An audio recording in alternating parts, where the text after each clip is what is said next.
Can introverts be influential leaders? This guy thinks so, but more on him later. Is leadership a position, or can anyone practice it? Are leaders full of themselves? I'll tackle this and more as we smash 5 common myths about leadership. I'll also provide you with useful strategies for overcoming these myths in your own leadership practice. So, let's get into it. Myth number 1, leadership is a position. We often hear the phrase, in a position of leadership. She's in a position of leadership. He's interested in a leadership position. It's such a common phrase, I'll probably use it in this video. But it confuses what leadership is. Leadership doesn't come from your title or where you sit in your organization's hierarchy. The top people can be great leaders, but they can also be terrible leaders. At the same time, people in entry-level positions can practice leadership and even excel at it. How you practice leadership is way more important than where you sit on an org chart. You see, leadership is a practice, like yoga or meditation. You can start practicing it whenever you want.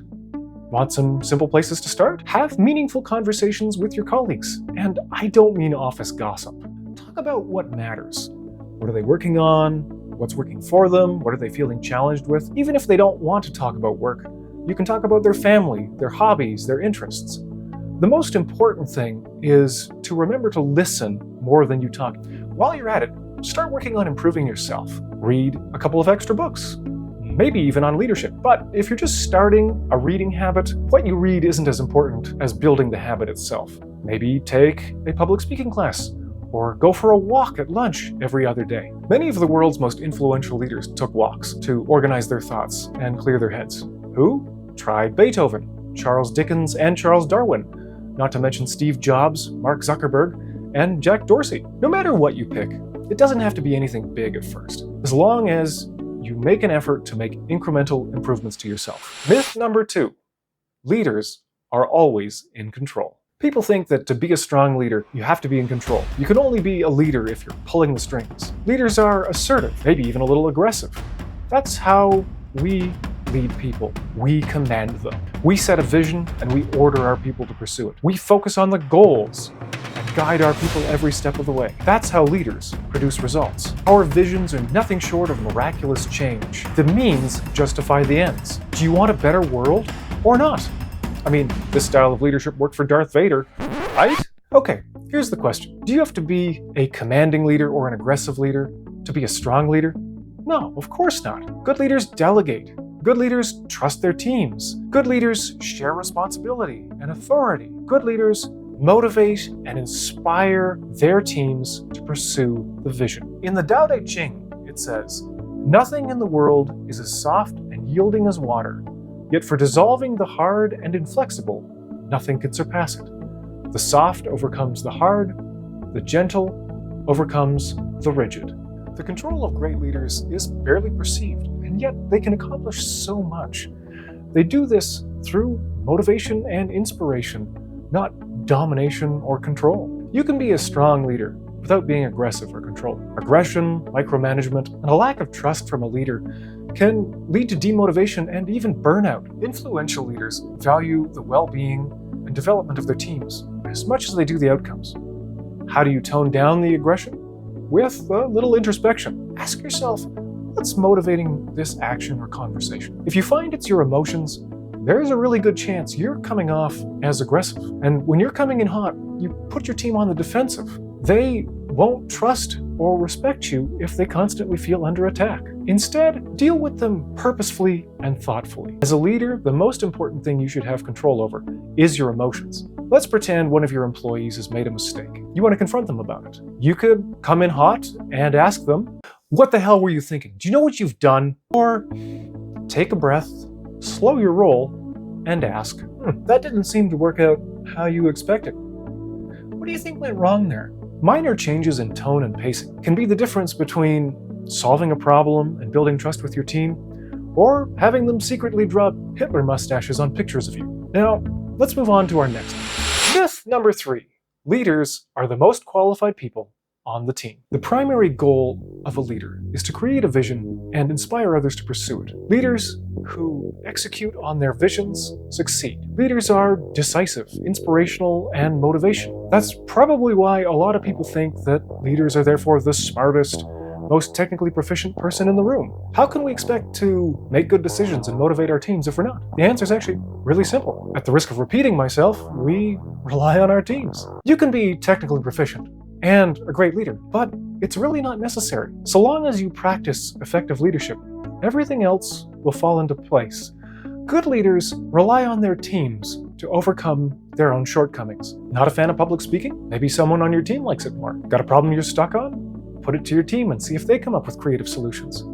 You don't need to be a technically proficient genius to learn the strengths of your team and put those strengths to good use. Pro tip: this is why I told you to get to know your team better. As President Theodore Roosevelt once said, the best executive is the one who has sense enough to pick good men to do what he wants done, and self-restraint to keep from meddling while they do it. Even if you are smart and technically proficient, and I'm sure you are, as a leader, you don't have time to deal with every single problem head on. I mean, that's why you have a team in the first place. Delegating authority and responsibility to your team comes with many benefits. As they accomplish more tasks, your employees will become more competent and more confident, making them better team members. The more you rely on your team, the more you demonstrate trust and respect. And as a side benefit for you, the more you clear off your plate, the more you can focus on big picture issues. Leaders who empower their teams with more authority and responsibility find they become more agile, adaptable, and productive. And as a bonus, it usually comes with a boost in job satisfaction as well. So leaders may not need to be technically proficient or the smartest, but they do have to be good communicators. Which brings us to our next myth number 4. To be a great leader, you need to be a charismatic extrovert. Leaders do need to be good communicators. They have to communicate their visions, they have to provide detailed yet concise instructions, they have to set goals and boundaries. As we all know, charismatic extroverts are well suited to the art of communication. But do you have to be a charismatic extrovert to be a good leader? Well, those traits do offer some significant advantages, especially in terms of building rapport and communicating. Introverted leaders exist, and they're equally successful. Bill Gates, Warren Buffett, Mark Zuckerberg, Marissa Mayer, and Elon Musk are all leaders who identify as introverts. Let's look at political leadership.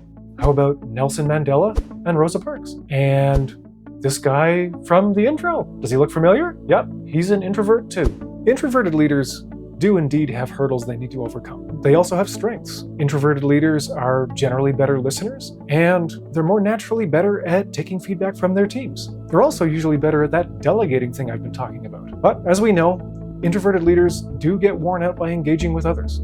So as an introverted leader, be sure to take stock of your energy reserves and make sure you get alone time to recharge. And for the extroverted leaders, make sure you don't dominate conversations. And be aware of when you're using your social skills to hide deficiencies in other areas. Whether introverted or extroverted, leaders need to be self-aware of their limitations so that they can both avoid burnout and to look for growth opportunities. While some people may be more naturally charismatic, charisma, just like leadership, is a learnable skill, even for introverts. Now, if you're introverted, it may not come to you quite as naturally, but that doesn't mean you shouldn't pursue it. In fact, you should be aware of all of your skills, so you can know where you need improvement and where your strengths lie. The same goes for extroverted leaders. You may find charisma comes more naturally, but you may need to work on your listening skills or your empathy. It all comes down to introspection. You need to have a better understanding of where your strengths lie and what your weaknesses are, so you can use that to inform your leadership journey. Now, not to rag on extroverted leaders, but there's a good chance that you're the reason we have our final myth number 5. Leaders are full of themselves. There's a common misconception that leaders are arrogant. Somebody mistook confidence for competence when they were hired or promoted. Dilbert's pointy-haired boss, anyone? There's some truth to it, but why is that? We as humans tend to overestimate our talents. In social psychology, this is called illusory superiority, or the overconfidence bias, if you like pronounceable words. The overconfidence bias is a tendency among people to overestimate their skills and talents relative to those around them. We all do this to some degree. It starts as a form of self-deception, but unfortunately, the more we engage in it, the more likely we are to fool others. See, there's another neat thing about humans, and that's that we have a really hard time telling the difference between overconfidence and even arrogance, and actual skill and talent, creating a perfect storm where overconfident and even arrogant people end up getting promoted into positions of leadership. The semi-satirical book, The Peter Principle, highlights this phenomenon, stating that in a hierarchy, people tend to rise to a level of respective incompetence. Are all leaders arrogant? Does it take an arrogant leader to get promoted? To the former, I say absolutely not. To the latter, well, it is a little bit organization dependent, unfortunately. What can we as leaders do about it? Overcoming our own overconfidence requires learning, introspection, and humility. Just like the last myth, we need to look at ourselves and examine our abilities and our deficiencies, and then develop personal development plans in order to improve on ourselves. That's why lifelong learning is such an important part of our leadership journeys. And another important part of leadership is the adoption of humility as part of our practice. Humility gets a bad rap. Many people mistake humility for a lack of confidence, but that's not the case at all. We think of humility as the opposite of arrogance, recognizing our own flaws and imperfections. But in reality, true humility isn't even about us. Pastor Rick Warren said, "Humility is not thinking less of yourself. It is thinking of yourself less. Humility is thinking more of others." That's the kind of humility we need to practice as leaders. We must focus less on ourselves and more on what we can do for those around us. Remember how earlier we were talking about delegating authority and responsibility to our team? The more we practice humility, the easier that becomes. Now, changing organizational culture presents a more significant challenge. If you happen to be in the position to change the culture of your organization, you should work to adopt humility as an integral value. You can do this by demonstrating to the people in your organization that we do our best work when we set aside our own concerns and work for the benefit of others. However, suppose you're not in a position to change your organization's culture. In that case, you can still lead by example and demonstrate the effects of humility in your own leadership practice. And this goes both ways. Use it when you're dealing with your team, but you can also use it when you're dealing with the people above you in your organization. If all else fails, that could be a sign that your values and your organization's values aren't a match, and that you should move on and find an organization where it's a better fit for you. There you have it.